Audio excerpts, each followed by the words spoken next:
And listen to this, guys.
All right, that's about as much as I can handle of that. Yeah, that's a little more than I can actually. But yeah, we got the. Oh, I got it playing on two screens there. So yes, this is the Illuminati song X Files themes in Cachorris, which makes me think that this is coming from Brazil because Cachorris is kind of a Brazilian way of making a joke, like in dog language, in dogish, I guess we would say in English. But if anybody wants to check out that channel, there it is. Oh, there you go. If you liked it, leave your thumbs up, which we always forget to say during our broadcast. Share and sign up to the page.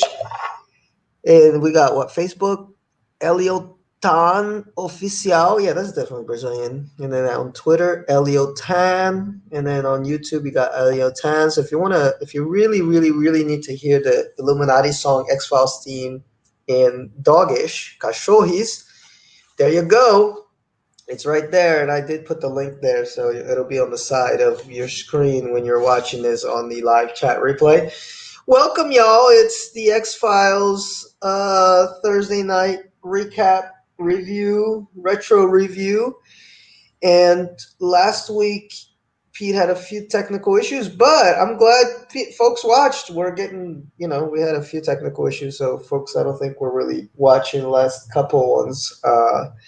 But we're getting our viewers back. So thank you all for hanging in with us.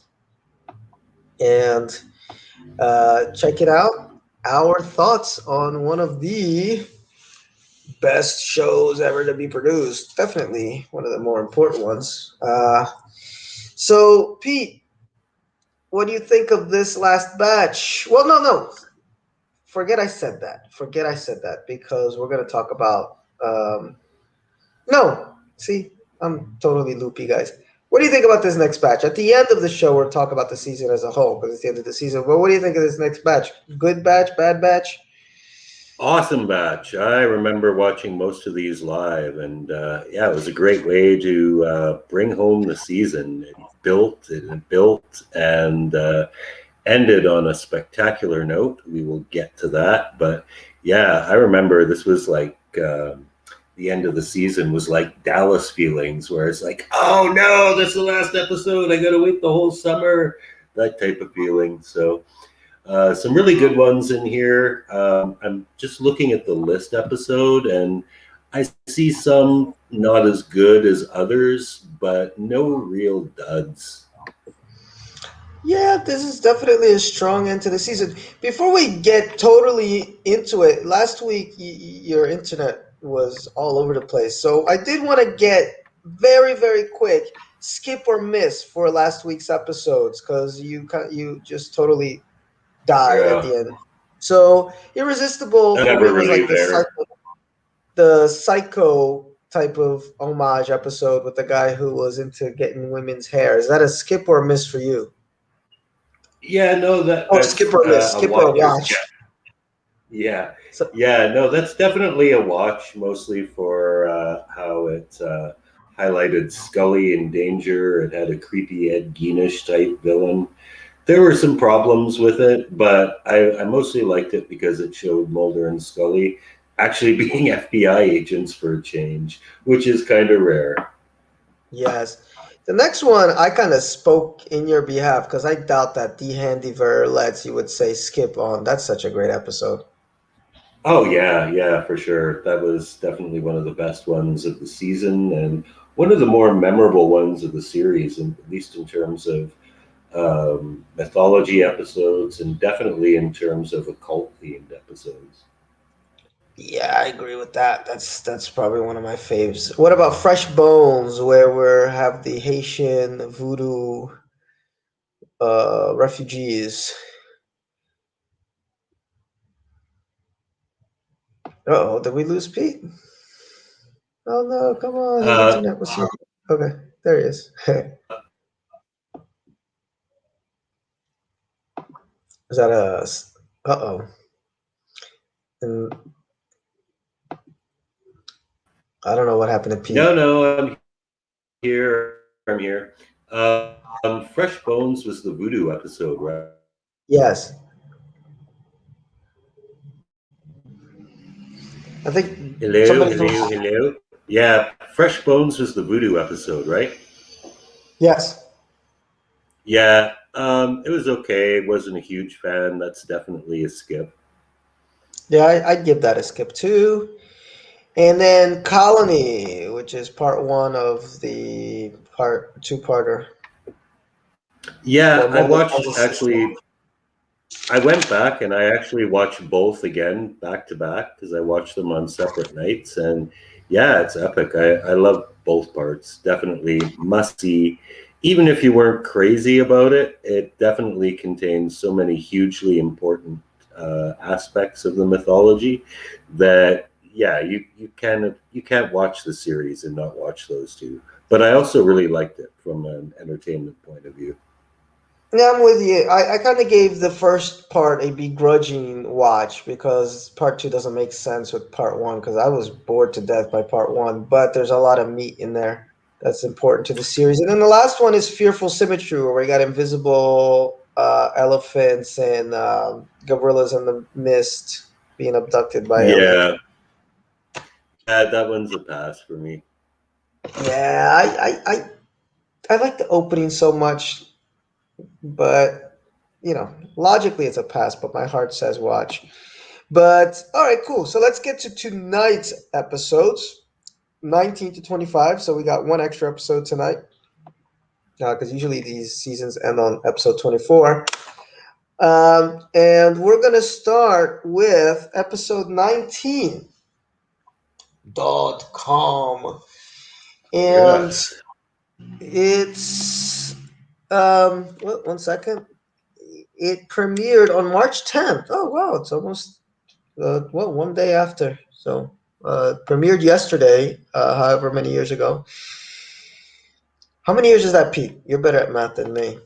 Was that 30 years I ago? believe it's 20, no, 25, I think. I think this was All right. 1995. Yeah, 1995. Yeah, So March 10th, no, so 26, 26, because we're in 26 years 2025. ago to almost the day.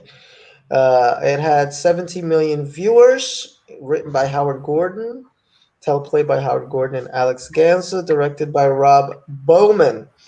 And the synopsis: in the North Atlantic, Mulder and Scully investigate the crew of a U.S. Navy ship, all of whom suddenly radically age. The agents locate the ship, but like the vessel's crew before them, Mulder and Scully also suffered from rapid aging. Give me your thoughts on this. Yeah, well, first of all, a personal trivia piece. It's actually not just personal because it's a famous ship, but the ship that this episode was filmed on, my dad served on for a number of years. Oh, This was filmed on the HMCS Mackenzie, which had recently been decommissioned, and the X Files got to use it in both Colony and Endgame, and they wanted to make more use of it because their crew was being really taxed with all these exotic locations they were filming in. So yeah, they did this episode specifically to make use of the Mackenzie, which used to be part of the Canadian Pacific Naval Command. All right, that's cool. That's But some nice trivia. But what do you think of yes, the episode, though? the episode itself I thought was pretty good. The aspect I liked most about it is I think this is about as close as we come to seeing Mulder and Scully lose hope. They are pretty much in what looks like an unwinnable situation where death is almost a certainty. And we know they're not going to die, but they don't know that. And they're kind of like losing hope. They're like, okay, we're aging at a rate that is eventually going to kill us like it did everyone before us. We're not getting off this boat. Our only chance of survival is the clean drinking water that's being hoarded by John Savage, who is another awesome thing about this episode. Actor from The Deer Hunter and The Onion Field, longtime star of film and television. So another addition to the great Yeah, list that's of guest the guy that took him up there, right? Yes, That's the yes, guy that took him up there. Okay. yeah. So yes, I liked it for putting Mulder and Scully in a situation that, for all intents and purposes, appeared to be hopeless. And seeing, Yeah, and how they deal with that. and like you said, like they actually felt it because that episode that I like a lot from season one that I can never remember the name of, and it's like my favorite episode, the one with the little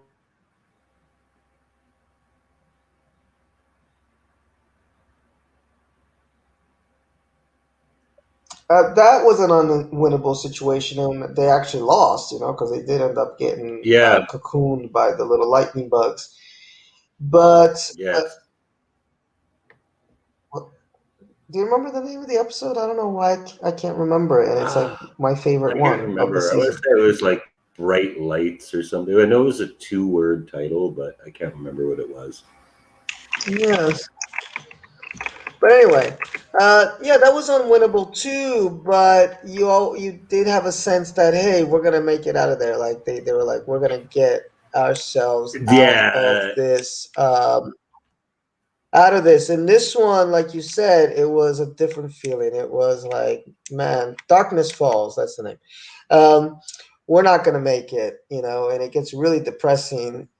And yeah, I enjoyed it.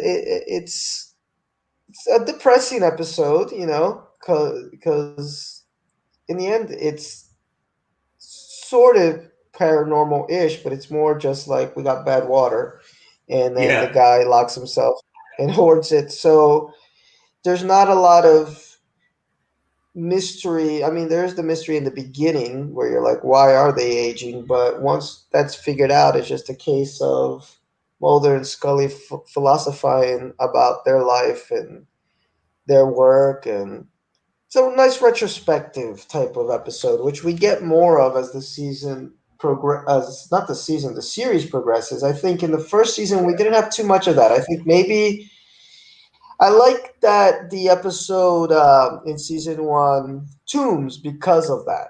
There's not a lot that happens, but you get a lot of Scully and Mulder moments just talking about their life and their feelings, and those moments, they always shine. Rarely do they have a bad scenes when they're just BSing, about life. Um, I like that they did mention the Philadelphia experiment because I'm a big fan of that whole Philadelphia experiment thing where they supposedly made a ship disappear in Philadelphia because they were trying to play with you know interdimensional whatever the heck. Yeah, and also Scully seems a lot more open to figuring out, the the mystery than Mulder seems to be. She really just wants to get a scientific answer to this. Mulder seems like he gives up much faster than her. Um, Thought it dragged a little bit in the middle because, like I said, it's a cool concept, but there's not a lot of meat. Like, not a lot happens in this episode. Uh, so it can drag, you know, but it's not a terrible episode. In the X Files group a while back, maybe like a month ago, a guy from Norway, because I guess that's where they're going, was commenting on how bad the language was, and apparently here the actors who played the Norwegian fishermen spoke a mix of Danish and Norwegian with Finnish pronunciation of some words, so they were all over the place. And the X Files is pretty good at that, pretty notorious for whenever they have somebody speaking a second language, even the Spanish. Sometimes it's like, man, did they take basic Spanish class? I remember they had an episode that started with somebody speaking Portuguese and it was really bad, so I can only imagine what their Norwegian sounds like.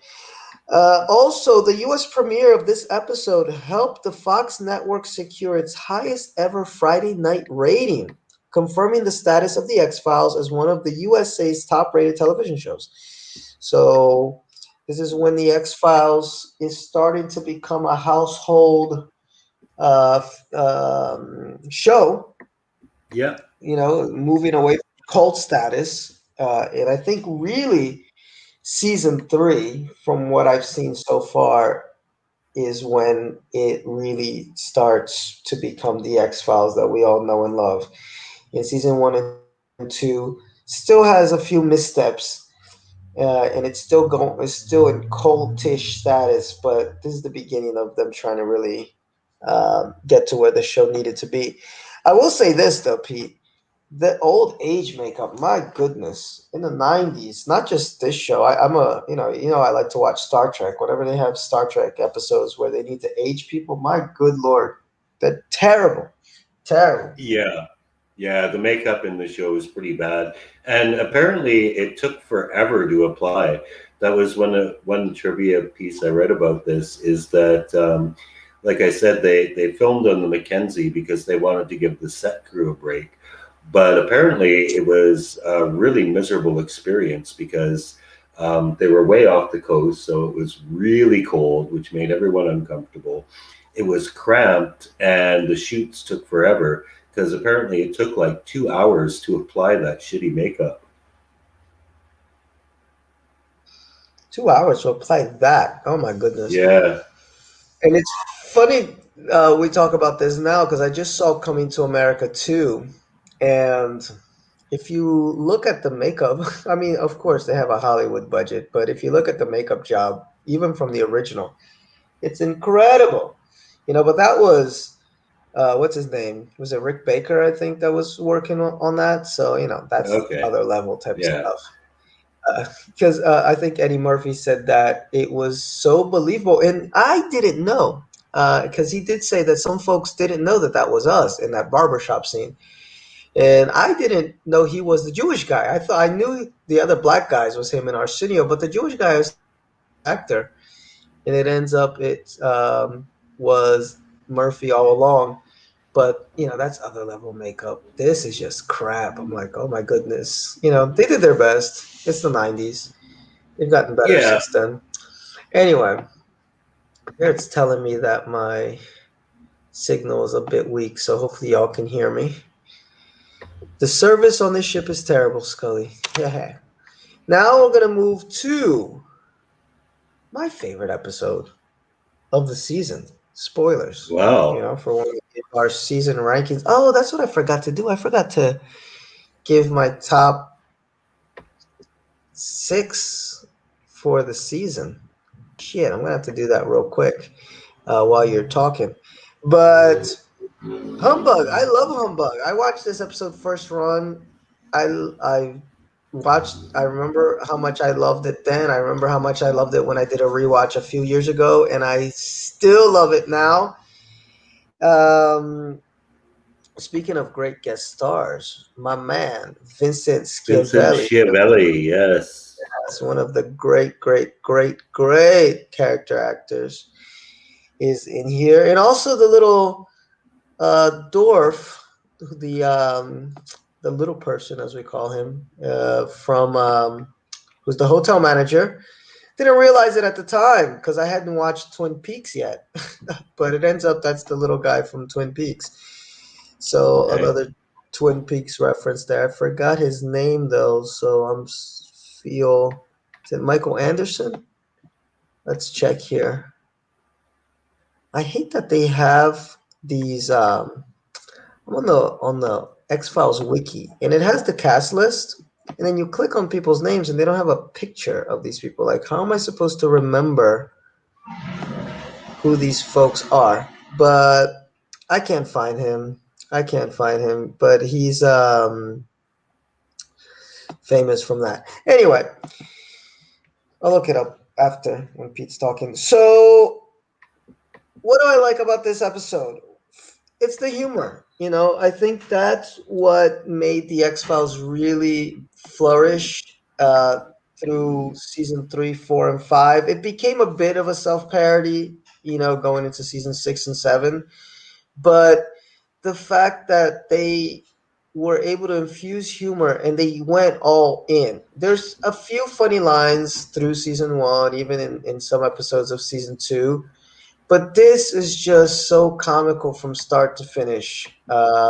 Mulder and Scully are really, you know, a lot of dry humor, um, a lot of, you know, almost inside jokes for fans of the show. The funeral episode is great, you know, when the first guy dies and then the guy comes out of the grave and sticks a nail through his chest or something, and then Mulder says, "I can't wait for the wake." You know, just a lot of this dry humor. There's so many great lines in this episode. Um, do you really? Oh, in Scully when Mulder's kind of believing that there's this Fiji mermaid that actually exists. You know, when she says, "Do you recall what Barnum said about suckers?" You know, talking about Mulder. So a lot of good back and forth.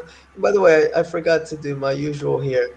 This episode aired on March 31st, 50 million viewers, and a bizarre murder in Florida brings Mulder and Scully to a town populated by circus freaks and sideshow performers of all shapes and sizes, bringing into question the very definition of normal. Little trivia is that Scully does actually eat that cockroach. If you want Yes. behind the scenes stuff. Another great line, you know, when Mulder is talking to Mr. Nutt, who was the hotel manager, which is the little person from Twin Peaks, he really doesn't like Mulder, and Mulder's just kind of whatever. It's Michael Anderson. Michael Anderson. And he says, "Women find little people alluring." And then Mulder's like, "You'd be surprised how many men do too." So many lines. I just kept writing lines from this. You know, if people knew the true price of spirituality, there would be more atheists. You know, Blockhead says that. So I like this episode for that. Just the many one-liners. Okay, the many one-liners that there are in the episode. How Blockhead says that nature abhors morality. You know, probably, and then the best line in the episode is the last line. Probably something I ate, where we find out what happened to the Fiji mermaid. You know, it gets eaten by the enigma or the conundrum. So that's it. And I don't think I said anything of substance other than there's a lot of good one-liners, and the episode just cracks me the hell up. And it's the X Files that I like. It's the kind of wry, funny, don't take itself too seriously, but still freaks you out X File.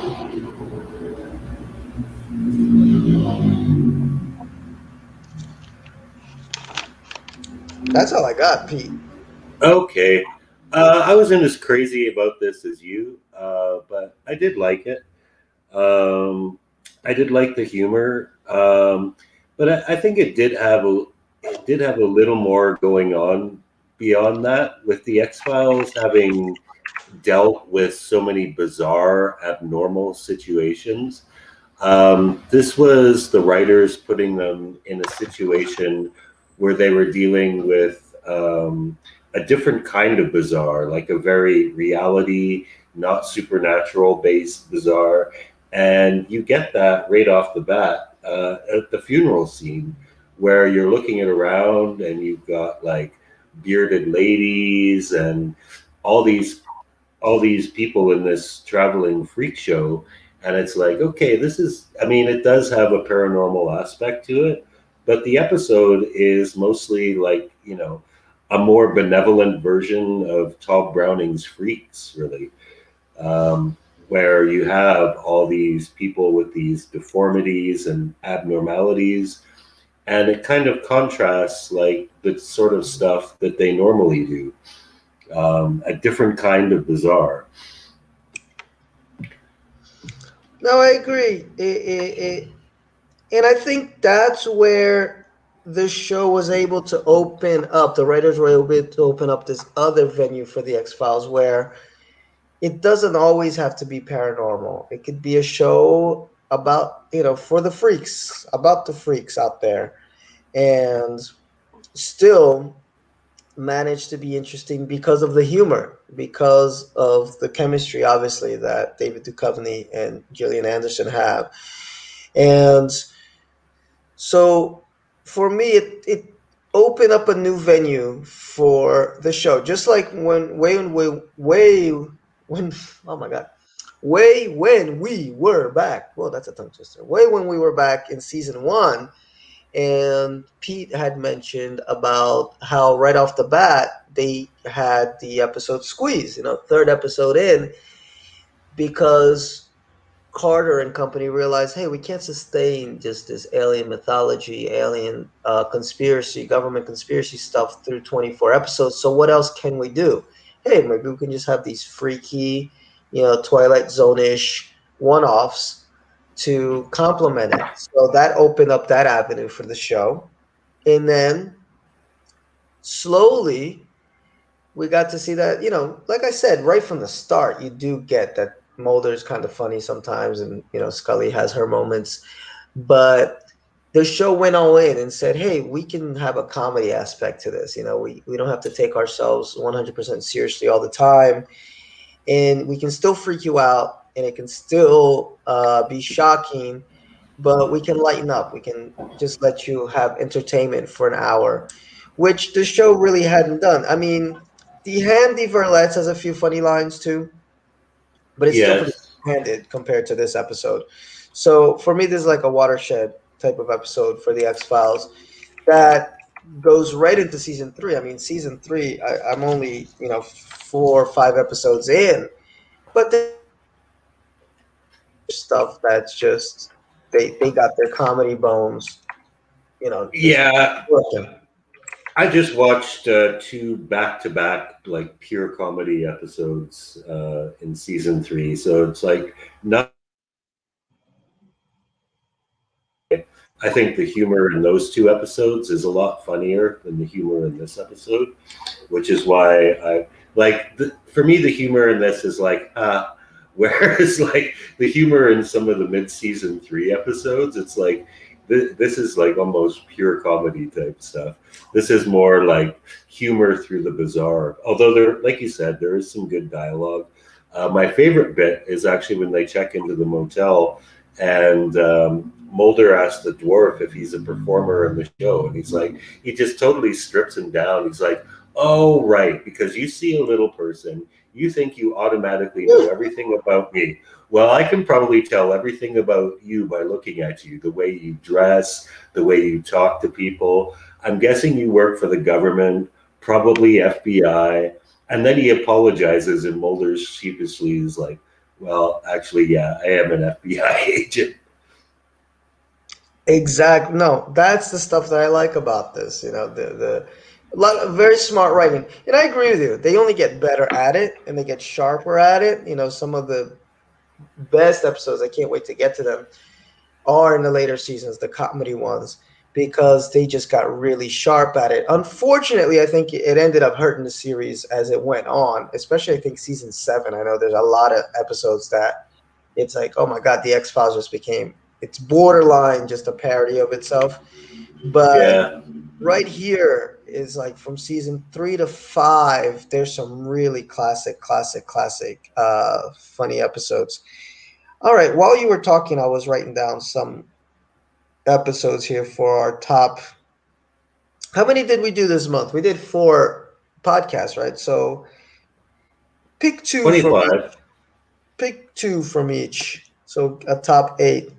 No, I'll do Pete. I'm just on Wikipedia. I'm just going down the episodes here. So if you want to do that while I'm chatting away, you can.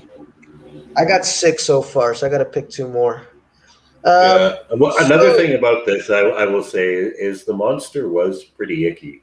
It did deliver a few chills because, I mean, let's face it, a conjoined twin that can detach itself and run around by itself, disgusting. that just kind of makes your stomach turn. Absolutely disgusting. And Yes. the um what is it that the oh, that scene where they're in the House of Mirrors and stuff is That really was cool. well. Yeah, yeah. There's a lot of good stuff happening in this episode, but it's like minor league compared to what happens after, but it just holds a real special spot. It just cracks me up right to the last scene, where they're Yeah. looking for this Fiji mermaid, and then the blockhead, or not the blockhead, the what is The his name Enigma, again? It's not the Enigma. I keep saying the Enigma too. It's the Conundrum. The the Conundrum, conundrum. Right, right. who says nothing the whole episode, and then he just gives that smile and burps, and he's like, "Must have been something I ate," and you're like, "That's the best fucking last line." The writers were just on point. Written by Darren Morgan this episode, and directed by Kim Manners. So it's powerhouse X Files there as far as who's working behind the scenes. So lovely, and this gift too, wonderful. Where you know he knocks on her trailer door, and you can tell he's staring right at her tits, and she's Yeah. staring right at his. There's so much going on over here in this episode. Oh, and this is a great line too, where the guy's talking to Scully and he's talking about how diversity of life is so important. Imagine going through your whole life looking like that, and then you get this. Yes, yes, that was great. Oh, come on. This is a great episode, man. This is so much good stuff happening here. Um, but yes. Let's move ahead. And as always, guys, leave comments below what your favorite episodes are from this bunch here. And then what your favorite episodes are for the season, because we're going to do a little season recap at the end. So tell us what your top 5 or top 8 or whatever, top 10. We like lists. Oh, sorry, that's not going to happen. I got to press that. And oh, well, we were having such a good time, but this is an episode I didn't like very much. I'll let Pete go first and talk about the episode called the Calusari. And with Scully's help, Mulder investigates a strange death that he believes may be an example of poltergeist activity. This premiered on April 14th, 1995, and was watched by 12.9 million people. Written by Sarah Charno and directed by Mike Vejar. And I don't think there's much more of them moving forward. But anyway, what do you think of this one, Pete? Go ahead. Um, yeah, I didn't dislike this. I know the beginning really grabbed me right off the bat because I hate to see anything where kids get killed, but right off the bat in the first 5 minutes, we see this happy little family, see their young child led by a balloon behaving unnaturally onto the railroad track. It's like, oh, you bastards! You're not going to kill the poor kid. And they did. Poor little Teddy gets splatted by the train. Um, yeah, so that was really sad. The implication is that the kid's older brother is responsible. And I've had elements of some of these 70s occult horror films going for it, like The Omen, a little bit of The Exorcist, like, is this kid demonic? Is he possessed? And the wife, mother in the family, she has her grandmother. No, is it her mother or the husband's mother? I can't remember. I think it's her mother. Yeah, I think it's her And mom. yeah, and she's Romanian and she's superstitious, and there becomes the implication that maybe she's engaging in some kind of witchcraft, and that's responsible. But the kid seems to be the focal point of it, and usual X Files. We get a lot of build up to this. We get more deaths through supernatural occurrences, exorcism, poltergeisty shit type flying around, sort of things going on. And in the end, it turns out to be not what we thought it was, but there's not a complete lack of payoff either, because we don't really want the old lady to be the villain. We don't really want the older brother to be the villain because the poor kid suffered enough. So we get a kind of unexpected resolution to it that feels pretty satisfying. I didn't mind this one at all. Like I said, it invoked a lot of elements of 70s occult horror. It kind of kept you guessing. And definitely He had like a twin. What, did he have an evil twin or something like that? Yes, he had a twin who died when he was a child. And it's the ghost of the twin that's responsible for fucking up the family. Yeah, this little boy Michael was masquerading as Charlie. Yeah, he kind of lost me towards the middle. I'm with you. It caught my attention right away. I thought the beginning was really really nice.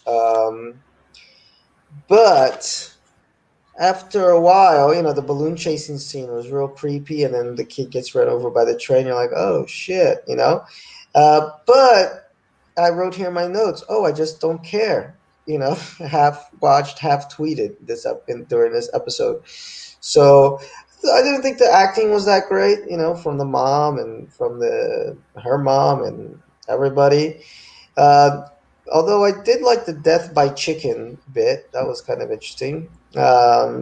So then we have the dead twin brother ends up being Yeah, it was the one. actually stillborn. It didn't die when he was a child. It was a stillborn twin.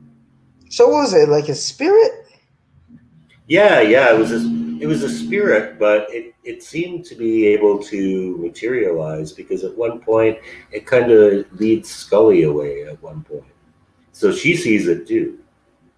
Yeah, I don't. Yeah, it just kind of threw me for a loop there. I will say this: the computer nerd dude Chuck was awesome. I give him props. He was like really into it, and I think he shows up in more episodes. I like the the kind of peripheral cast of the X Files, like the specialists that they go to every once in a while, and a lot of them have recurring roles, and they're such nerds. So Yeah, props to one them. of them is actually in this. Actually, I think the social worker turns up in a later episode. I'm not Dr. 100. Charles Burks. There he is. Dr. Charles Burks, played by Bill Dow, was a scientist and friend of FBI Special Agent Fox Mulder. As Burks had expertise in graphic analysis, he was one of the number one sources who occasionally assisted both Mulder and his FBI partner, Special Agent Dana Scully, during their assignment to the X Files. So he's in a whole bunch of episodes, and he's so cool. Actually, this was his first episode, Calusari, and then he shows Yes. up in Leonard Betts, season 4, Biogenesis, season 6, Rush, season 7. That's a great episode. Hollywood AD and Badla in season 8. So he has a few appearances, but he's so cool. He's so into his job. That's about the only high point. I actually gave this is my first 1 star, I think. I gave it 1 star. I just could not get into this episode at all. It bored the hell out of me. Like you said, it just it's got a lot of cool elements, but it's stuff that we've seen in other stuff, even like this exorcism scene, with the little boy, and it was just like, it's nothing new, nothing fresh in this episode, just kind of rehashing stuff that we think would be scary based on like what you said, the Omen, and maybe even the Exorcist and stuff like that. So not really cool. A guy here in the X-Files fandom says the scenes that include Romanian language were so poor. If you use another language, at least try to speak it correctly. I didn't understand almost half the words. So yeah, guys, the X-Files sucks when it comes to getting anybody speaking a second language, a language other than English. So I gave it 1 star. This is definitely not one of my favorite episodes at all. Don't dig it. But the next episode I really enjoyed, and this is one that I remember from way back in the day, and it's kind of current, with the coronavirus and all these things floating around. Viewed by 14 million people, so a little bit of drop in viewership here towards the end. After several men in prison die of a mysterious illness, Scully tries to discover the cause, while Mulder attempts to find 2 escapees who could potentially spread the disease. This was aired on April 28th, 1995. Pete, who played the U.S. Marshal in this episode? Do you know? Yes, I do. That was Marshall Bell. Oh no, Dean Norris. Dean Norris from Breaking Yes. Bad. Yes, Yep. who's made it? He's made a career out of playing cops. There's a YouTube video of every cop role he's ever played, and it's like more than 50. He had a one-off as a arson investigator in an episode of 6 Feet Under, and yeah, he's been in a ton of stuff as a cop. And here he is again as a U.S. Marshal. Yeah, Tapia is his name. Although I don't remember them actually saying his name in the episode. Um, so like maybe they just gave him this name in the wiki page. But anyway, yeah, he's great. I was like, hey, I remember this face from somewhere, and it's he's from Breaking Bad. Um, the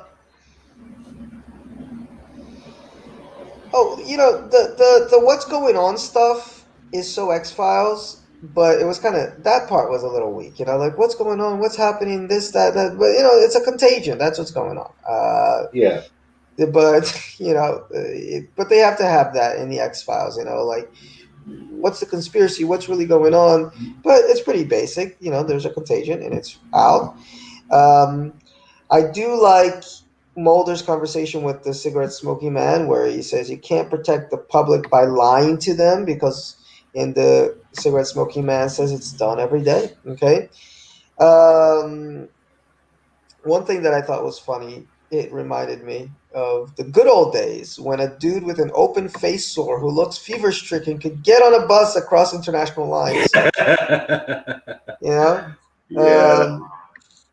pharmaceutical use men as guinea pigs to kind of test one of their products, and it took biothreat to the next level of conspiracy. And that's what I appreciate about it, is that it could have easily just been a simple contagion episode, and there's plenty of movies and past TV shows that deal with not letting a contagion go out. But the X-Files managed to take it to an interesting level as far as getting the government conspiracy out. This is written by Chris Gordon and Howard Gordon, by the way, Chris Carter, and directed by Rob Bowman. And that's what I enjoyed about it, is that there was the side of, okay, we got a disease out there, which even the X-Files itself, has dealt with, some ancient parasite or something that they have to keep kind of secure from the public. But they had never taken it to the level of, now there's a conspiracy by the government with the pharmaceutical companies to test stuff on humans, and then what if that stuff goes wrong? What happens? And how do you keep the public safe? And you know, sometimes stuff gets out there and people die, and it's just it's nature, but who knows if it didn't start in a lab. And I know at the beginning of the whole coronavirus things, David Icke and a bunch of conspiracy guys were like, no, corona was started in a lab. I know there's still people today that believe that HIV was started in a lab. And, you take it with a grain of salt, but then you do have confirmed cases like when they were injecting black folks with syphilis back in the day. Was it the, God damn it. Wait, there's a name for it. I should know the name. Is it oh no, I got a pair of sneakers here. I wrote stylus instead of syphilis. The Tuskegee, that's what I was going to say. Yeah, the Tuskegee study, the Tuskegee syphilis study. So the government has done it before, has tested either vaccines or actually put diseases into people. Agent Orange, I think, in the Vietnam War, I think a lot of people were used as guinea pigs for the effects of that. So this one hit hard for me, especially because of what we're going through now with this coronavirus, and where did it come from? Where is it going? How the media and government do their best to try to control or not control the spread of it and how people feel about it. So I thought there was a lot of cool elements because of that. So I gave this one a 4-star, and it does move along pretty well. Yeah, this was kind of like, for me, a mix of The Fugitive meets Contagion, kind of. Which is not to say it's bad. It's basically a chase episode. The main story is Mulder trying to track down these fugitives before they spread the virus, and then Scully's back at the prison, trying to undertake this investigation into what exactly this thing is, and there is this underlying theme to it that they're basically patsies. They're not supposed to solve it. They are supposed to contain it. Yes. And if memory serves me correctly, wasn't Charlie Martin Smith the CDC guy? I don't see his name in the credits, but I'm pretty sure that was Charlie Martin Smith, actor from American Graffiti, The Untouchables, Never Cry Wolf. And he gets exposed to the virus. Is that the guy that was working with Scully, yeah? Yeah. And he gets what was his name, did you say? Charles Martin Smith. Charles Martin Smith. I don't see him. Oh, yes, that's him, Dr. Osborne. Yeah. Yep. Yeah, and he gets like a bunch of pus goo on his face and gets infected. Oh, yeah, definitely. I wrote that in the fucking notes. Never get sprayed in the face with shit. I don't know what's up with these people that know that, look, dude, if you see boils popping out of somebody's body, like, why are you going to start pressing it and playing with it? You're going to get sprayed, and that shit looks disgusting, and then you get sprayed in the face with it.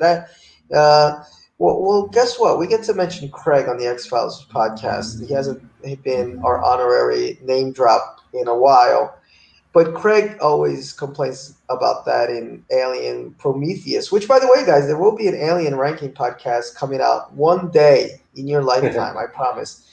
It is recorded. And he always gets upset with that these guys go out there in the middle of nowhere and they see this kind of snake-looking thing and they want to play with it. But that's just a trope in movies. You just got to deal with the fact that people are going to see something disgusting, and they're trained, they're scientists, they're everything, and guess what? They put their face right up on that shit, And I'm like, God damn it, man. Yeah. So the virus is really icky. It was disgusting. People looked gross. You had pus flying all over the place. that aspect was good. Mulder's chase story, I didn't find all that terribly exciting. I think actually the best thing about it was Dean Norris as the marshal. Agree. The stuff back at the prison was a little more interesting. And the whole idea of, the idea is that Mulder and Scully are being used to cover this up, not expose it. That aspect was a bit too familiar. So for me, not a bad episode, but I was kind of like, meh, the sum of its parts was better than the whole, I guess. I'll give you that. I'll give you that completely. I gave it 4. Maybe it's just because I was coming off of this Calusari episode that just I think that's the first 1 star that I. No, maybe Space. I think I gave Space 1 star. Uh, that it just made it feel like a much better episode. But I agree with you that there's something about it that doesn't gel, and I think it's what you said. It's the whole chase aspect of it isn't as interesting until the very end. I like the final confrontation where he grabs the kid in the bus, but that stuff was so unbelievable to me, even back then, that they'd let a guy with that boil on his fucking Yeah. face that looks like he's having a fever onto a bus to cross international lines. But whatever, it's TV. Yeah, and it honestly it promised a lot more from the beginning, because if you'll recall at the beginning, it's the scientists like doing research out in, I don't know, South America somewhere. And I know where it is, Pete. He was in, I think, Havana, Costa Rica. He was in Costa Costa Rica. Rica, Costa Rica, Vancouver, somewhere around there. Yes, it actually was filmed in Vancouver, of course, because they didn't go to Costa Rica for that one scene. No, it's this And little town of Costa Rica no, little municipality called Costa Rica inside Vancouver. So you don't know your country that well. That's the problem. Okay. But he comes across this like decomposing boar carcass, and it explodes pus all over him. And you think, okay, like how is this thing going to interject itself in the show? And it turns out, under this really unlikely scenario, where it gets mailed to a prison inmate, these samples, and the prison inmate catches it, infects other roommates, and the idea is supposed to be that it was a clerical error, got sent to the wrong person. But actually, that's just an excuse to cover up for the fact that the pharmaceutical company that this guy was working for sent it to the prison deliberately to see what it would do. And it just seemed like, from the initial premise brought up in the first scene, it just seemed to kind of become less and less compelling, or believable for that matter. Yeah, no, I get you. I feel you. Like, I agree. I still enjoyed it, but definitely, it's like what you said. The pieces are interesting, but when it's all together, it doesn't make the best kind of jigsaw puzzle in the end. But still, kind of solid, especially coming off of the last episode. And And Costa Rica was actually the Lower Seymour Conservation Reserve in North Vancouver, there you go. which was also stood in for Costa Rica in Little Green Men. So there you go. No, that was Puerto Rico. Oh, okay, that's right. Yes. Well, Puerto the Rico Caribbean. with pine trees. Puerto Rico. Oh with no, pine Costa trees. Rica is not in the Caribbean, but yeah, okay, It's close enough. Neck of the woods. Yeah, In that neck of the woods. Yes, but I don't think this episode had pine trees though. no. I don't think. But anyway, moving ahead, we got the episode Soft Light, and this episode premiered on. Let me get closer to the mic because I'm a little far away. I don't want to turn off my computer by mistake. There you go. So, yes, Soft Light premiered on May 5th, 1995 to 12.9 million viewers. So we get a little bit of a drop in viewership, but which is natural around this time. in a season because we went from 15 to 14 because nobody's watching TV around April, May until like the last. They're just waiting for the end of the season. Written by Vince Gillian. Speaking of Breaking Bad, so we had a Oh, Breaking nice. Bad actor in the last episode. I believe this is the first time we name dropped him, so this may be his very first episode for the X Files. Directed by James A. Contner, and it is about Mulder and Scully encounter a man who is afraid of his own shadow. Oh, great synopsis. But it's a little bit deeper than that, where he's doing some experiments with interdimensional woohoo type stuff, and he ends up kind of being able to suck people into another dimension via his shadow. But go ahead, Pete. What do you think of Soft Light? Yeah, I actually like the subplot to this one a lot. The subplot actually involved a former student of Scully's from the academy reaching Mm-hmm. out to her, and she's the one who brings them in on this. But the reason is this is like her first big case, and she's got all these people who are apparently dying of spontaneous combustion, and she's fucked. She's afraid for her career and her job. So Mulder starts bringing in his theories of spontaneous combustion and whatnot. And she's a bit skeptical, but she's willing to do pretty much anything to save her job. So she goes along with it to the point where she actually winds up taking credit for a lot of their investigation work, which alienates Scully quite a bit. Mulder's a bit more okay with it because he's happy whenever anyone listens to him. But yeah, Scully takes it a bit personally and creates some friction in their student-teacher relationship. And it all winds up going pretty downhill for poor old Scully's student.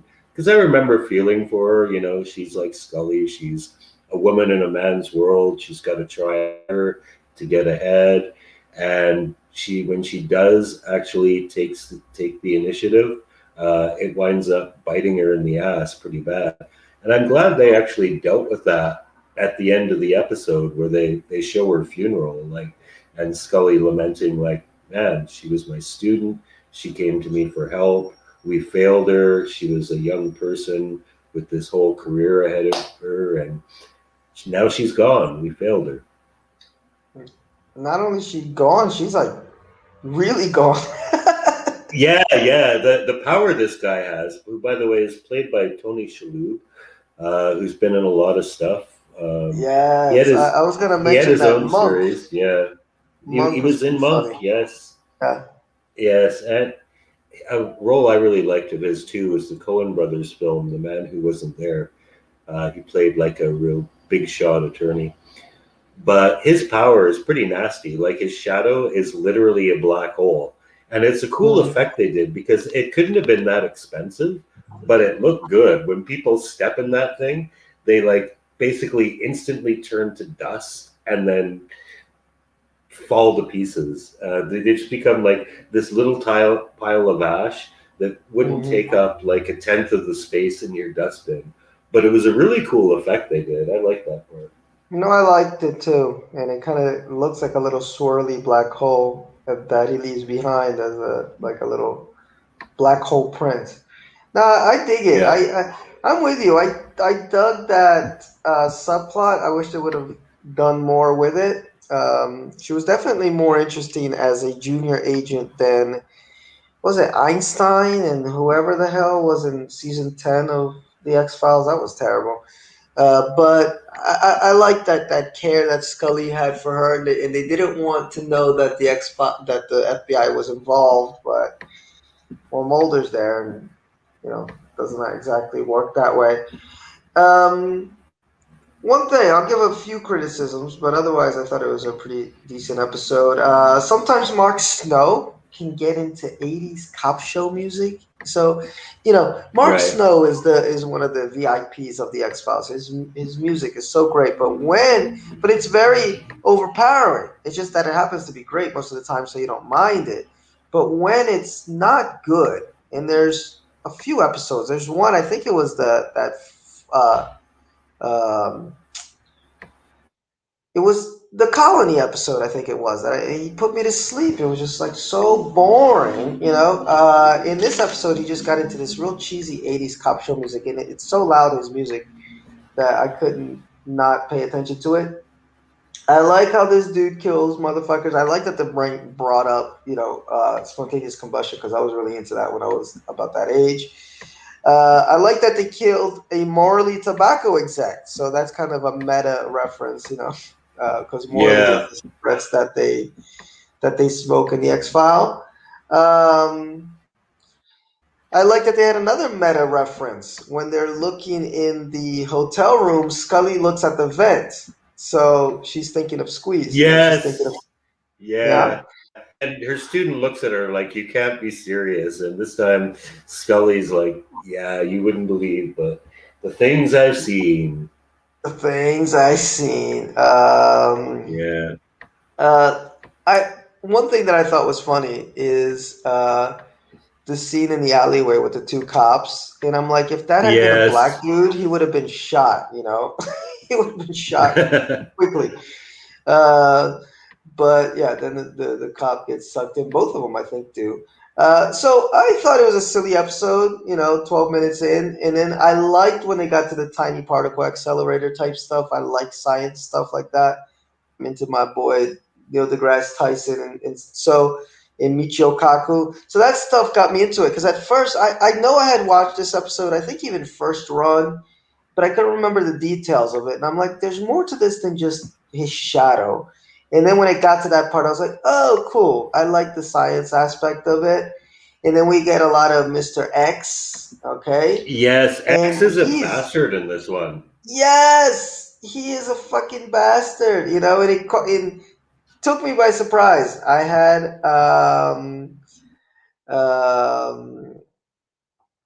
what do you call it? They fooled me, till I saw the last episode Yeah. because you thought that X killed Last the dude, scene. and then you're Yeah. like, oh no, it didn't exactly go down that way, So I put that as one of my notes here. Mr. X, biggest But asshole, but I love him. but just the way that he manipulates Mulder into giving him up, right? And So he swears. easily. Yeah, he swears up and down. Mulder doesn't follow the principal rule, which is trust no one. Yeah. But yeah, X is like, no, the government has no interest in him, and he kind of like Mulder for information. And then like right away, the first thing he does is break into the hospital with this whole crew that he has, Mm-hmm. and fucking hijack the guy from the hospital. And yeah, we're led to believe that he's killed him, but of course, the evil government is conducting experiments on him at the end. I know, so sad. So yes, he's a big asshole, but I love him anyway, Mr. X.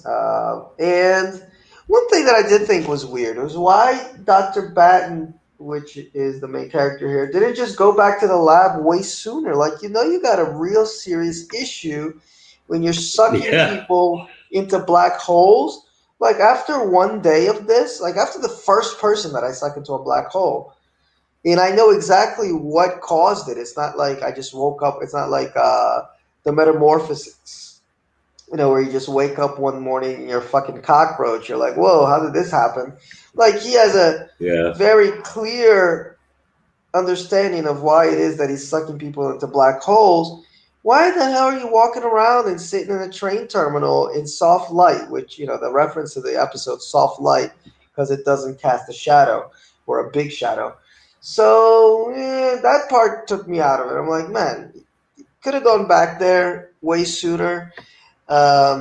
We do find out that his partner, is not like the best guy in the world, but Yeah. still, I would have, that's my only kind of criticism. I forgot to put a rating for it, but I guess I give it a 3. It's not like my favorite, but it's decent.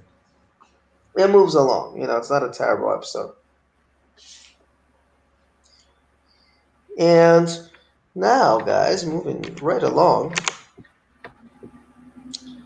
we are talking Our Town. Our Town with the famous chicken scene. And Yep. Our Town, I think Pete might have liked this one a little bit more than me, but it's not bad. Our Town was released or premiered, I'm sorry, on May 12th, 1995 to 14.5 million viewers. And it was written by Frank Sputnitz and directed by Rob Bowman. Mulder and Scully investigate the disappearance of a man in a town where the residents really are what they eat. Oh, I like that synopsis. Yeah, I gave this one 3 stars because I thought it was pretty cool, but the plot was kind of loosey goosey. Kind of a retread of the Bones one with the where in the end, like the was it the one of the old guys in the town, like the guy that was the owner of the chicken joint, Yeah, happened he's to the have owner of the traveled. chicken plant, which makes him pretty much the boss of the town. Yeah, but it's kind of a retread of this idea of like this old white guy happened to have traveled to some indigenous or some uh, kind of primitive tribe, learned some of their tricks on, I guess it was cannibalism to keep himself young, and then uh, used it or something. Like it was like a retread because in the voodoo one, it was like the same thing. Like the guy's plane crashed or something. He was with this tribe, and then he learned how to do voodoo. So I was like, seen that already. Um, the old dude chasing after young pussy gets killed by Musalaka. I have no idea what the hell I have that no is. idea what that is. Yes, but um,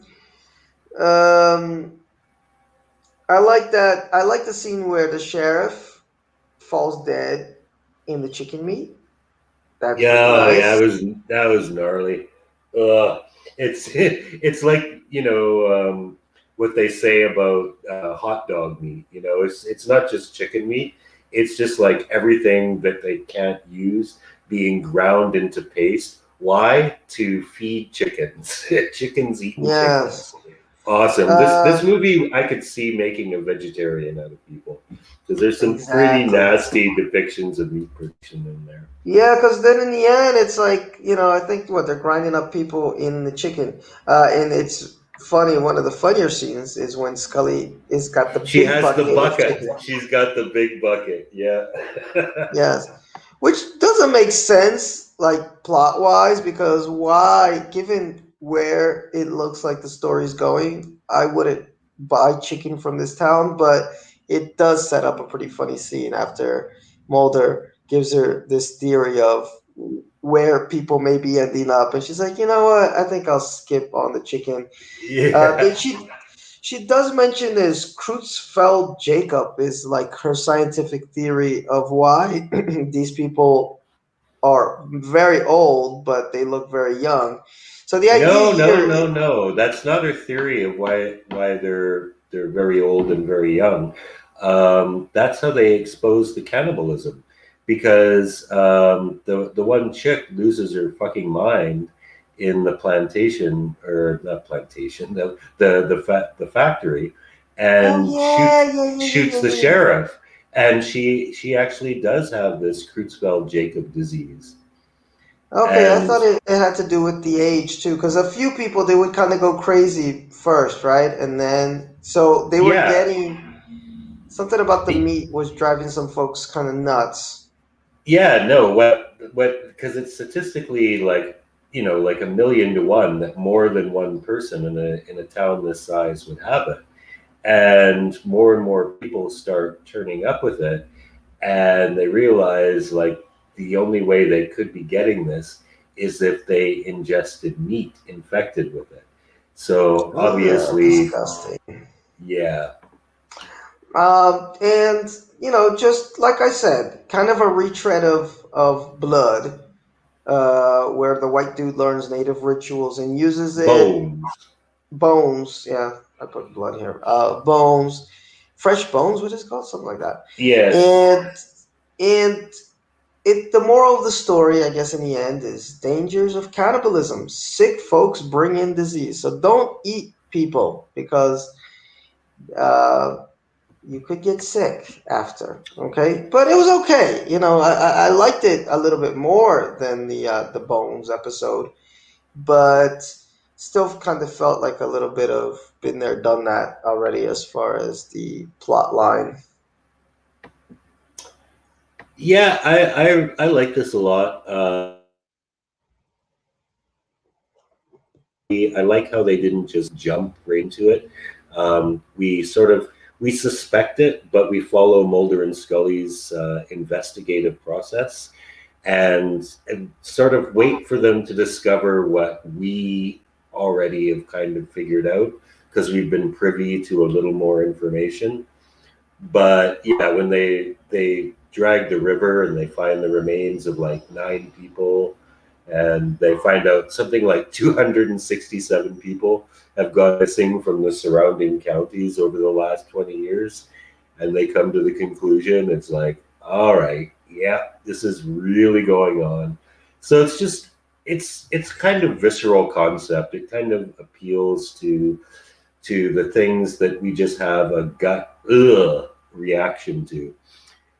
And I like the end too, because at the end, man, Scully is about 20 seconds from being decapitated. Yes. And this is actually, I could be wrong here, but I remember thinking that this is the first time we've actually seen Mulder shoot somebody dead. Right away, you didn't even Yeah, yeah, think he about didn't it. have much choice. Yeah, so that was cool too, seeing Mulder guns blazing to save his partner, who is really, really in a bad way. No, no. Seeing Scully once more about to get off kind of sucked, but I did like the whole ending scene.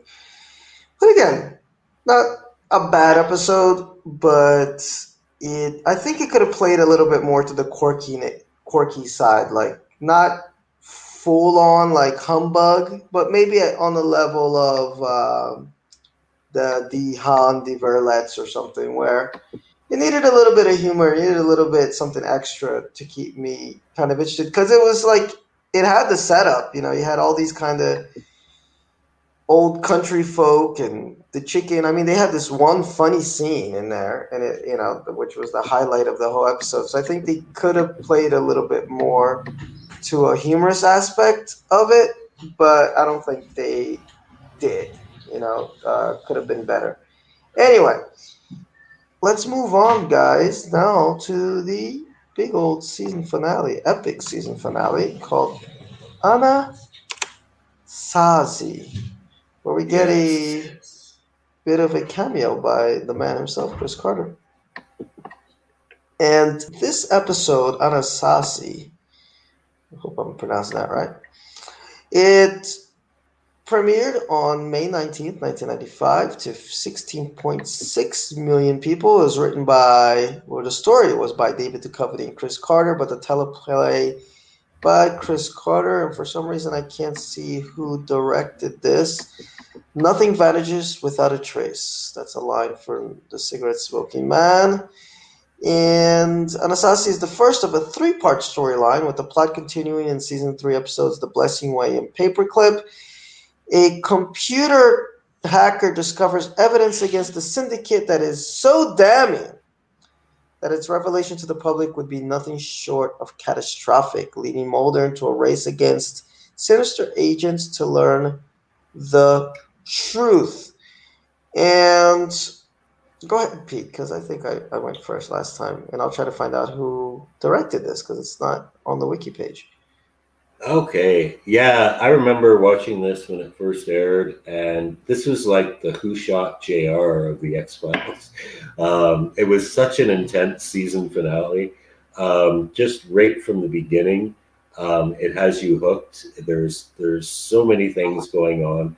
Not the least of which I remember watching this with my girlfriend, and we were like, "What the fuck is up with Mulder?" Because his behavior throughout this episode is like Mulder's paranoid, but here he's just off the charts. And there's a scene where he punches out Skinner, who is really only Mm-hmm. trying to help him. It's like, man, Skinner doesn't deserve that. And he berates Scully, accusing her of never really being on his side. So there's all this stuff going on about, what is actually happening with Mulder. At the same time, of course, you have this story of how he's got this computer file that has all kinds of damaging information about the syndicate, and it's encoded in Navajo. And despite the fact that Mulder's being a dick, Scully's still trying to help him, trying to find someone who speaks Navajo who can decode all this shit. Also, we get Krychek back. Krychek resurfaces in this, now officially the Syndicate's #1 hitman.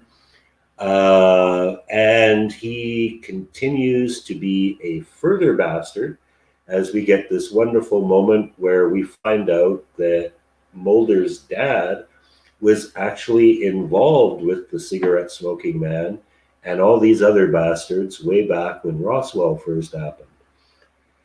So Mulder tries to confront him about it, but before he can spill the beans, Krychek offs the dude, leading to yet another in a series of incidents that just make Krychek the biggest bastard. Like all the rotten things he's done, this is just another on the list, and it keeps going.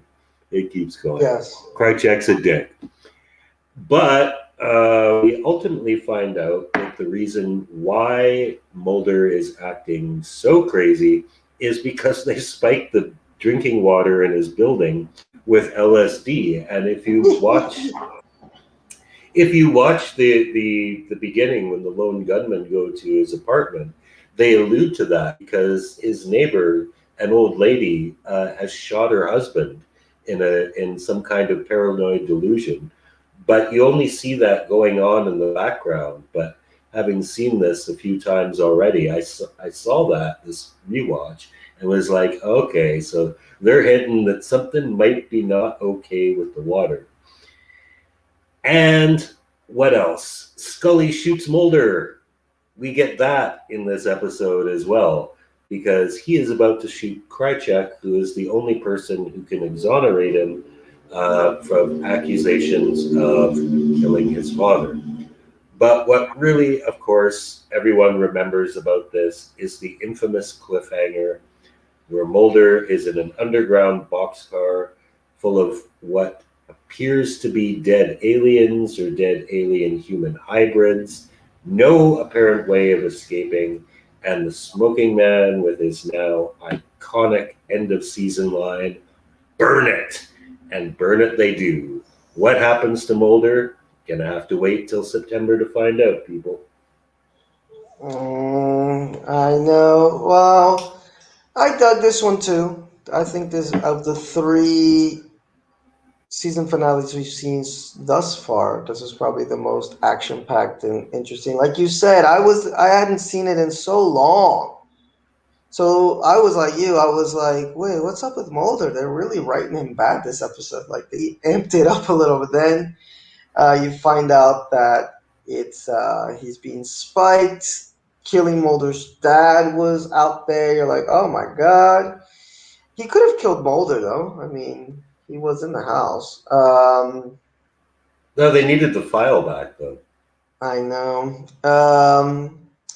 And then we start to see where the cigarette smoking man is protecting Mulder a little bit. Okay, he's protecting Mulder. You know, it's setting up for a reveal that will come a little bit later in the series, which we won't give away for any first time watchers. Um, I did like in um, the opening credits they put. I guess it's the truth is out there in Navajo. Um, Yeah, yeah, Nigu Ahuti. That's kind of cool. Um, and the whole Navajo aspect I thought was kind of cool. I always bring up Art Bell during our podcast, but that's because Art Bell was like the king of this shit. Before the X Files came out, that was our X Files because he talked government conspiracies and aliens and poltergeists and whatever, exorcisms. And he used to have a guy on his show. I think his name was Gray Wolf. I forgot now. But in either case, he would come on. He was a Navajo chieftain, and he would come on with a translator, and he would talk all this stuff that you see in the show. So it's clear that Carter and a bunch of those guys listen to a whole lot of Art Bell. And actually, you can find an interview with Chris Carter on Art Bell, which is kind of cool. Uh, and they took a lot of those elements because he was talking about aliens and the beginning of the creation of man, how that would involve alien intervention and this, that, and the third. So the X-Files crew kind of ran with that, and I was so into that myself when I was that age that I thought was cool. Oh, we do get Mulder and underwear for the ladies. You forgot to mention that, Pete. But I like that Scully is holding it down. This was yeah. a very strong Scully episode because Mulder is just totally out of it. We don't know what's going on with this guy, and she manages to piece everything together. And she shoot Mulder in this episode, Yes, or is it? I mentioned that. Yes. Oh, I'm sorry. I'm sorry. I didn't hear that. Yeah, that's Uh, the bandage on his shoulder from the gunshot wound because yeah, he's yeah, about to yeah. kill Krychak. Yep, exactly. And she's like, if you had killed him, we have no proof that you didn't kill your dad and that, everything that's going on. So we kind of got to let him go, which was really nice. They tied that up real neatly because sometimes it can get to those, why'd you let him go type scenarios, just kill the guy, Yeah. like Superman did with General Zod, just kill him. Why are you going to let him go? But I liked her reasoning. It made sense. And she's a good shot. Very good Yeah. shot. That's what the old Indian guy says to her. You're lucky she's a good shot. Exactly. Maybe too good, right? And so, yeah, everything about this episode worked for me. I love the Chris Carter cameo there when they're in the, because they're thinking about shutting down these X Files again. Yeah, they're thinking about shutting down the X Files again if she doesn't give up these files. And the whole whistleblower aspect was cool too, especially when we get to current times with Snowden and what's the other guy, Assange, and all these government whistleblowers and what could happen to them, how they can just disappear and how dangerous it is to do that. I think it's great. I think it's a great episode. I think it works on the mythology arc. Seeing those aliens inside the boxcar is just great X-File shock value. Great stuff, So everything worked for me, including the end where the cigarette smoking man is just like, burn it, burn it, burn it, where he'll get burned but not killed apparently several seasons later, right out in the desert. Yep. So, yeah, guys. And one Go thing ahead. about this that I really had to look up because I was curious, the New Mexico setting looked really authentic, but it was actually filmed in an abandoned rock quarry in Vancouver that they used something like 1,600 gallons of red paint and a bunch of sand they brought in to make look like New Mexico. And I have to say, I was fooled, man. That looked like authentic desert sand. I've never been to New Mexico, but I've been to Nevada and Arizona, and yeah, that's kind of what it looks like. Well, there you go. They don't leave Vancouver for nothing. There was a tribe of Indians who lived here more than 600 years ago. Their name was Anasazi. It means ancient aliens. No evidence of their fate exists. Historians say this disappeared without a trace. They say that because they will not sacrifice themselves to the truth, nothing disappears without a trace. Albert Hosteen said that, but then we get a call back to that when Cigarette Smoking Man says the same. Nothing vanishes without a trace. Burn it. Now, this episode's story was inspired by Chris Carter being fascinated with the Anasazi tribe of Native Americans and was further influenced by a vacation he took to Sedona, Arizona, close to Area 51. Thus, the Anasazi are not only mentioned in the story, but also provide this episode with its name. So Carter says this episode was the culmination of a lot of ideas. David Duchovny and I worked quite closely on the story, and he had a lot of input, and then I sat down and wrote the script. And according to Carter, Duchovny was instrumental in coming up with this. And exactly what Pete said is what they have on the wiki here about not being filmed in Arizona. And this is the first episode in which recurring character Albert Hosteen appears. And the tagline is El Añigo Anahori, which means the truth is out there in Navajo. And yeah, guys, it had really good reception. The episode achieved a household rating of 10.1 with an audience share of 18. That means that roughly 10.1% of televisions watched it. So it was viewed by 9.8 million people. And it was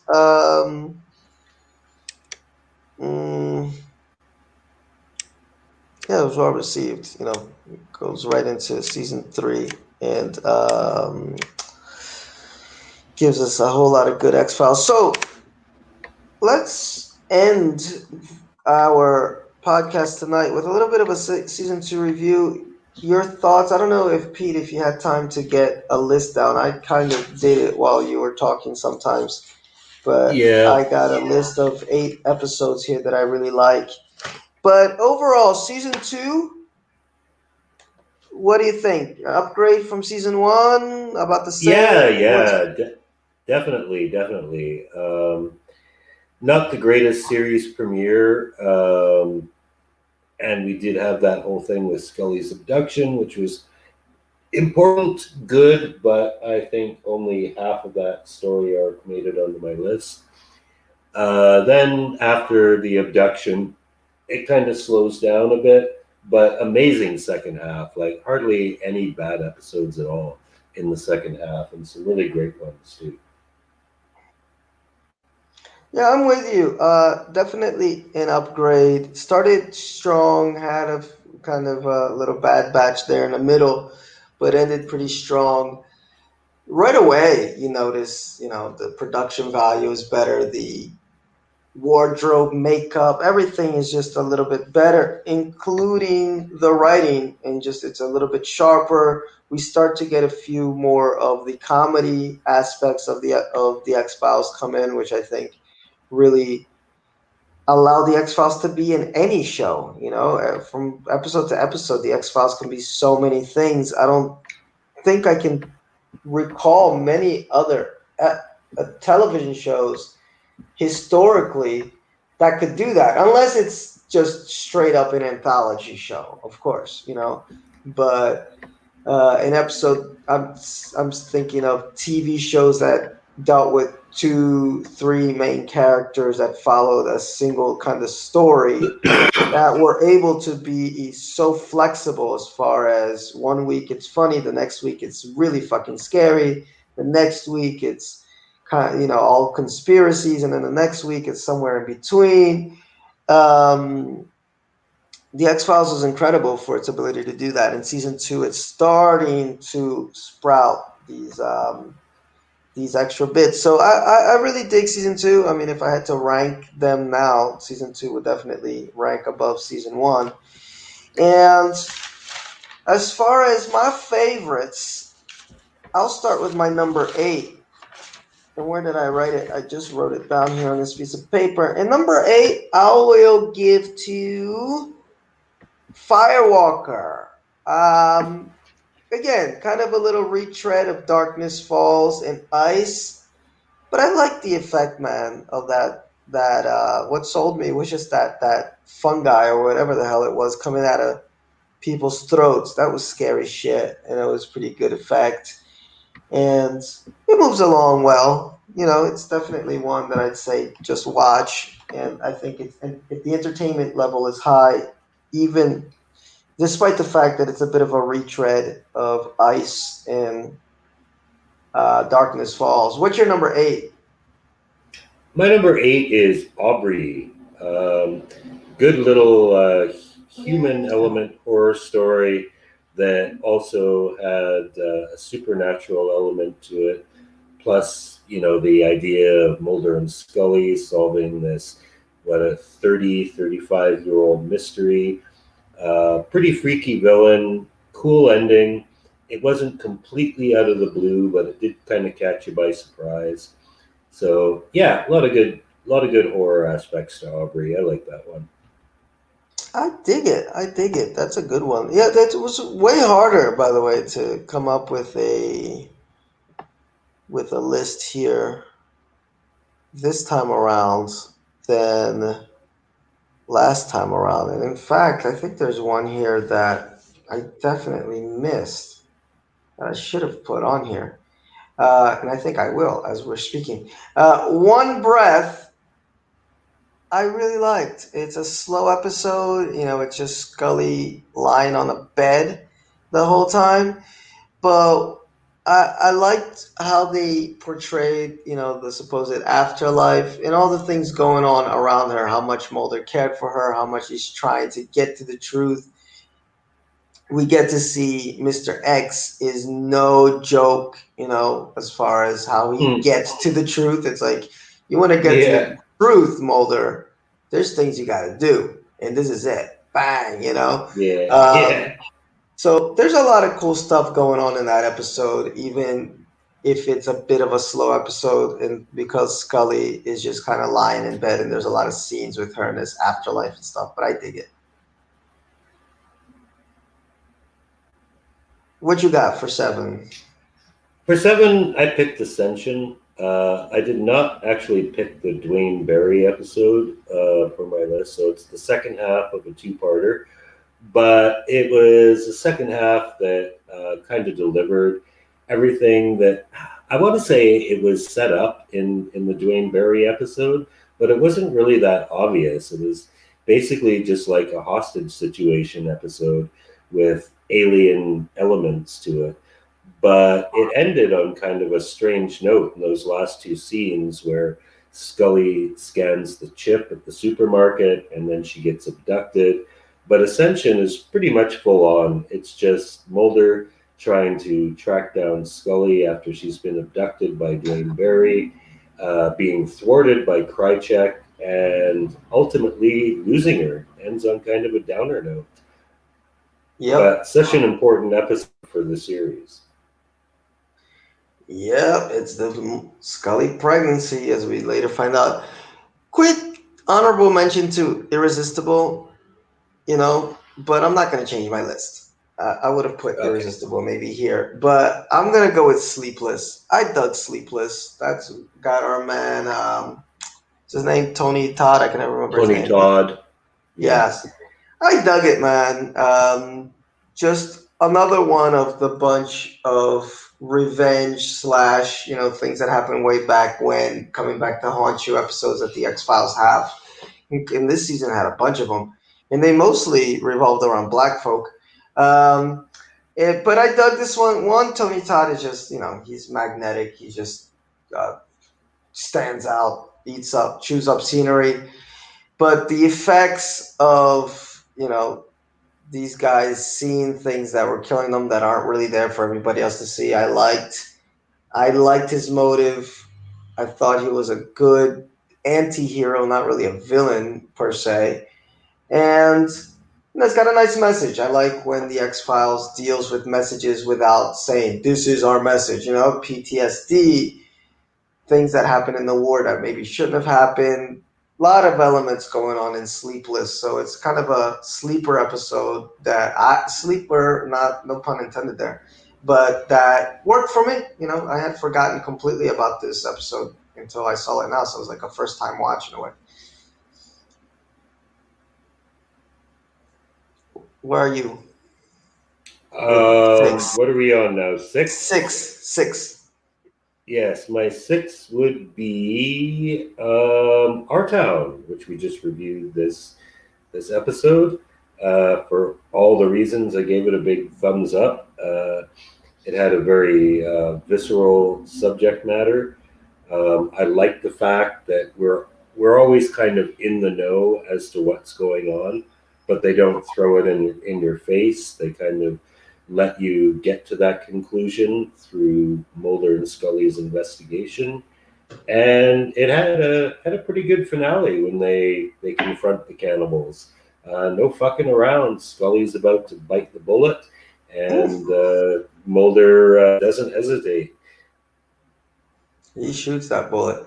And then number 5 is kind of the opposite. I really feel the opposite of Pete with the two-parter. I like Dwayne Barry a whole lot more, so I put Dwayne Barry as number 5.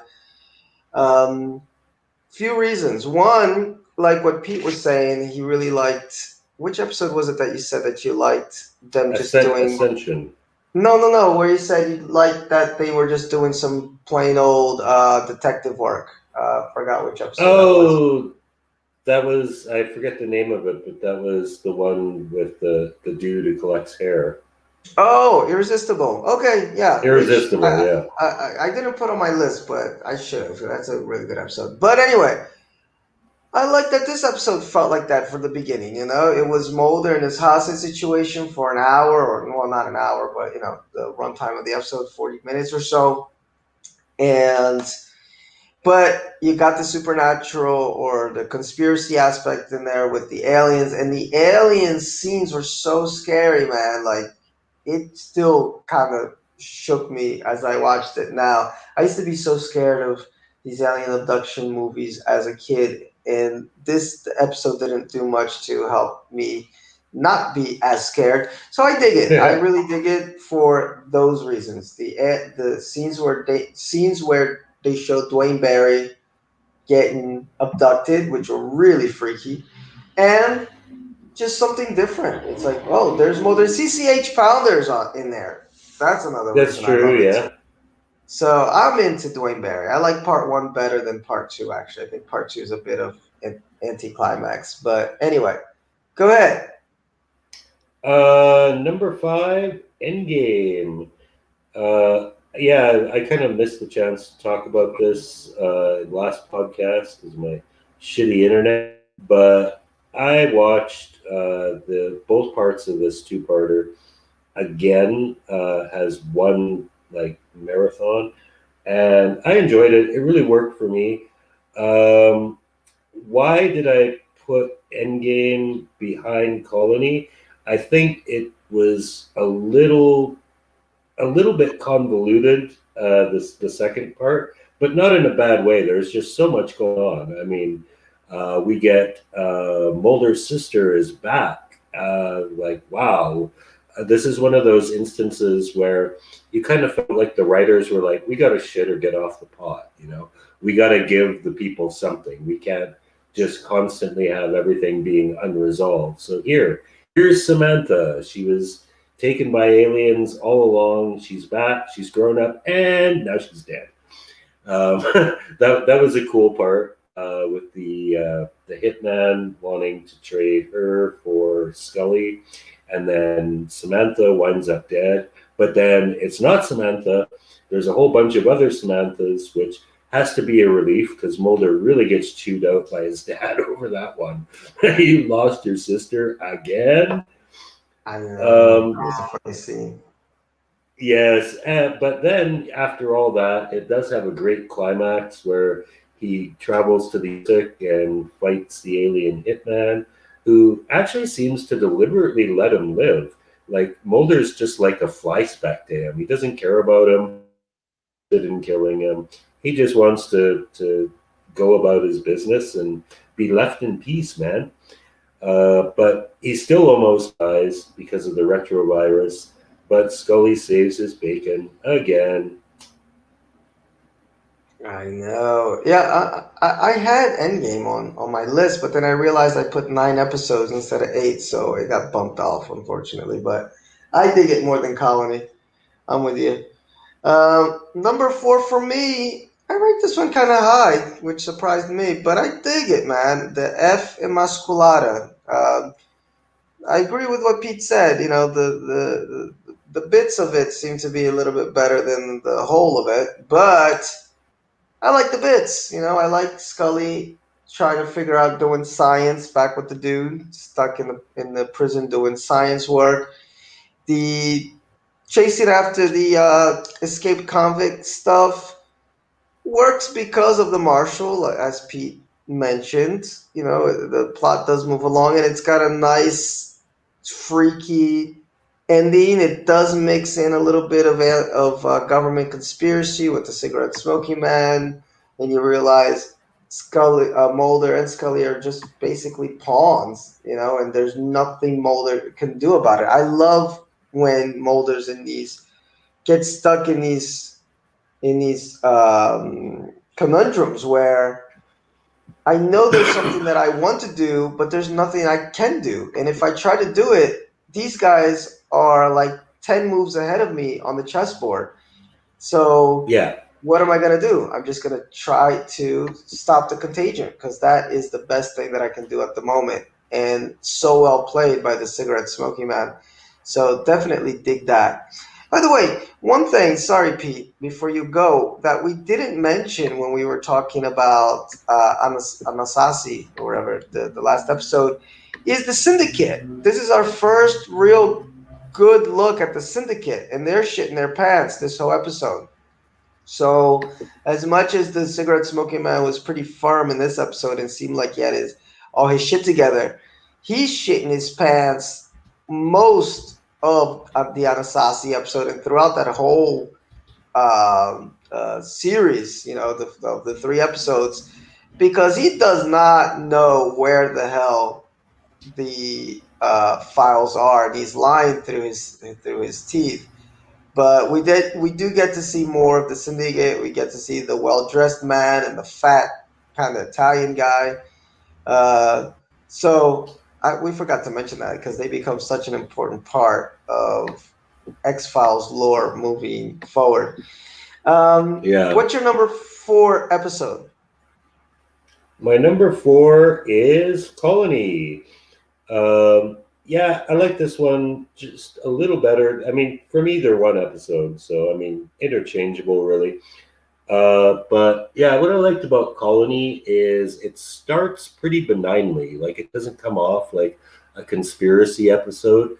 Basically, it just starts with Mulder investigating these abortion doctors who are being killed off, but for some strange reason, they all look identical. So right there, you got yourself an X-File. But we know it's going to lead to something bigger because the episode starts with the teaser of Mulder dying of hypothermia and Scully pointing out that the cold is the only thing keeping him alive. So there is quite a bit of mystery as to how you got from investigating abortion to here. And I like their investigative process in this one. It made a lot of sense. So yeah, really, it kind of sucked me into the story, which by the end of just 45 minutes had gone completely off the rails nutty, but in a good way. Cool. My number 3 is going to be The Host. So right at the beginning of season 2, I believe it's like the second episode. Second episode, yeah. It lets you know we got those monsters coming, folks. So if you thought Squeeze was cool, if you thought Toombs was cool, wait till you see this guy. And just a weird episode in the best possible way. And it's set in New Jersey, and it makes up for the shitty Jersey Devil episode set in New Jersey, because this is the New Jersey we all know and love. It's dirty. It's set in the source. So there's so much to love about this episode, including our little Newt, whatever he is, the huge Newt. Yeah. So Fluke. I think everything about the host. What is he? He's a fluke. A fluke. Yes, he's a fluke, not a newt. Yeah, the big fluke. And not nothing I can say bad about this episode. It's classic. It's classic X Files. Probably one of the best in the series. Love it, love it, love it. What's your three? Well, my number three is I forget the full title. Die Hand, the Die one with the German Verletz. title. Yeah, Yeah, Die Die Hand de Hand, Die Verletz. Verletz. The hand that hurts or whatever. Yeah. Yeah, yeah. This is just a great occult episode. Very sinister. The idea of your authority figures worshiping Satan. I think really just again, it's one of those things like cannibalism. It's just visceral. I mean, I'm not even religious, but the way in which they set it up here with a school board meeting, they're talking about regular school administration type shit, and then they light the candles and start chanting in Latin. It's like, oh shit! But for Monster of the Week, man, that bitch was terrifying. Keeping the hearts of her victims in her desk. She was like the perfect personification of evil, precisely because she looked so benign, but in a way that could be made to look sinister very easily. No, great actress. I, Yeah, be- I put that. I believed her as a demon from hell. I did, and I believe there's a substitute teacher because I had a few that looked like that. Yeah, So I put that at my number two. That's one of my favorite episodes in the series. I was so looking forward to seeing it again when I saw that it was season yeah, two, and for all the reasons that you mentioned, it just works. There's a little bit of a comedy aspect to it, which again, just sprinkling a little bit of that, like the opening scene with the frogs falling down, and it's so bizarre that even Mulder and Scully are like, "This is weird. Like, what's going on?" The I also love the scene with the pig coming alive. All that stuff yeah, is working. I think where it fails a little bit is when it tries to go way too heavy-handed about the sexual abuse and this and that and the third, and the ending is a little bit too much too with them kidnapping Mulder and Scully in the shower, but it works though for the most part. I think it's a really decent episode. There's too much iconic, scary, and fun stuff in it to not rank it so high. It outweighs whatever little weird stuff I don't like about it. Okay, what's your number two? my number two is the host. No, sorry, Blood is I believe what it's called. The one about the sewer worm. That's the host. Oh, it is the host. Okay, yeah. So basically, all the same reasons that you said. Plus, I always remember that line where Mulder tells Scully, "I didn't really want to have to tell Skinner his suspect was a giant blood-sucking worm." And then, of course, it turns out to be a giant blood-sucking worm. But yeah, just icky, gross, scary, a little funny. It had it all. One of those episodes that years after I watched the show for the first time and did my first rewatch in like 2007, I was like, I remember this episode. And I did again. Yeah. No, it works. And my number one, which I kind of spoiled already, is Humbug. I love everything about this episode, the tone of it, even the beginning, the first scene. You'd think it's going one way, where you get these two little boys swimming in the pool, and you get a POV shot of somebody watching them in the bushes. And you're like, uh oh, this is gonna get bloody real quick. And instead, it's the dad, and the dad, he's a freak from the circus, and he's all like burnt up. But right away, then it's another bait and switch because after that's done, guess what? Bam! He gets killed in the pool, and then from there, it just plays with itself in the characters so well. Going from the funeral to the scene where they're trying to get a room in the hotel, or like not a room but a trailer.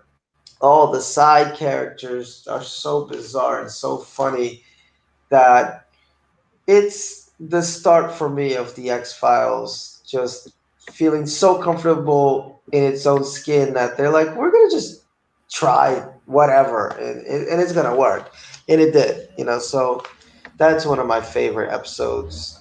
Well, it's my favorite of the season for sure, but definitely one of my favorites just all time of the series.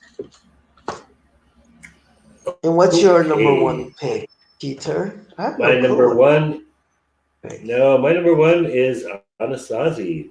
For me, it was the episode that changed me from like, okay, I got to watch this every Friday night to the point where it was like not quite Star Wars or X-Men level geekdom, but it definitely elevated the X-Files into that personal cult status of entertainment for me. I was hooked after that. It was like, this is something that I have got to see right through to the end. And yes, how could people make it through all 9 seasons when some of the later ones were not so great? It's because early on we just like became so insanely loyal to the show, largely because of episodes like this. Perfect season finale. Yeah, yeah. Again, probably my favorite of the ones we've seen so far. And it definitely blew it up to the next level. And we didn't really know. Somebody wrote that in one of the X Files groups, and I thought it was real interesting how you young whippersnappers out there, you young folks, don't know what it was like watching TV back in the 90s, or I'm sure even before. I was born in the 80s, so my TV coming of age was in the 90s. Um, we had no clue. Like, we didn't know if the show was really canceled or if actors were going to come back the next year, or who was going to drop out, who was going to drop in. Like, it was so touch and go at that time that an episode like this, you had no clue if Mold, and they've also proven on the X Files that they weren't afraid to kill off kind of main characters. So you weren't sure, like, is Mulder really coming back? Nowadays, we know so much. The internet will tell us, so and so has signed on for a 5-year deal for this. So That's you, not entirely true, though. That's not true. That the entertainment shows like That's Entertainment and mhm. Gossip Rags, they did report a lot of this because I remember it was a big deal when Jr. got shot. Larry Hagman's contract was up, and he Yes, was holding out for a lot of money, and that actually just totally fueled the fire of the cliffhanger because people were saying, never mind who shot Jr. Is he going to live, right? If they can't sign Larry Hagman, then he's gone. he's But of gone course, forever. yeah, No, I get you, but it wasn't as rampant, because I was like a sponge with this stuff. So I had a subscription to TV Guide, and I watched all these Entertainment Tonight and Inside Edition and all these shows that were popular back then. But not it's not on the same level as today. I mean, you kind of maybe Game of Thrones is an exception of a show where you really didn't know who would be coming back the next season or not, or who would die mid-season. But for the most part, nowadays there isn't that suspense of like, who's gonna die, who's not gonna die, who's gonna come back, who's not. Like you get a sense that the main circle of characters are gonna make it through most of the show, and we saw even with the X Files when the company did eventually leave. yeah. I don't know how many people were expecting that or saw that It coming. was it was public record. It was known well in advance. You know, I don't know. I think the average TV watcher wasn't going, didn't know, like there wasn't access to this information. It wasn't as readily available as it is today. So there was a lot more suspense, I think, back then. Even just the breaks, in one season you had so many breaks that it was just Right. anticipation. Even just the week to week, nowadays you just binge a show. So you don't have that same feeling. Like you have a few shows like WandaVision that you just saw and stuff like that. That's week to week to week, but a lot of stuff is just so bingeable that I think it takes away some of the suspense element of is he going to survive? Is he not going to survive? What's going on? I appreciate the weekly versus the binge. It's a different I monster. do. I It's do totally a everything different pretty much monster. weekly. When I watch It's something new, I pretty much do it all weekly. Yeah, no, but it's a different monster, and we knew of shows that would get canceled 10 episodes in, 4 episodes in. So there's no Yeah. guarantee, at least at the start here, season two, that the X Files was going to survive. So it did leave a lot of stuff in the air, uh, and it's a feeling that we'll never get back because I think nowadays things are way sure. Even if a show sucks, Netflix probably ordered a whole season of it. It just probably is not going to come back next season, but you're going to get a whole season of a storyline with a beginning, middle, and end.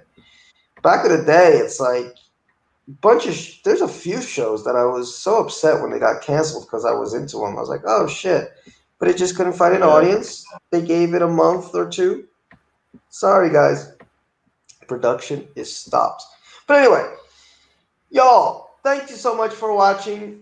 If you are at all curious about what Pete and I do here in Brazil, this Monday night we will be having a podcast about our life here in Brazil, and we will have a special guest on. So watch out for that. 10 p.m. on Monday night, same time as this time. And that's it. I'm tired as fuck. I'm going to sleep. Oh, Yeah. sorry, I said a bad word. Okay, bye, ex Phillies. And Cheers. Thanks for we're not listening. gonna listen to that dog again as an outro. Sorry.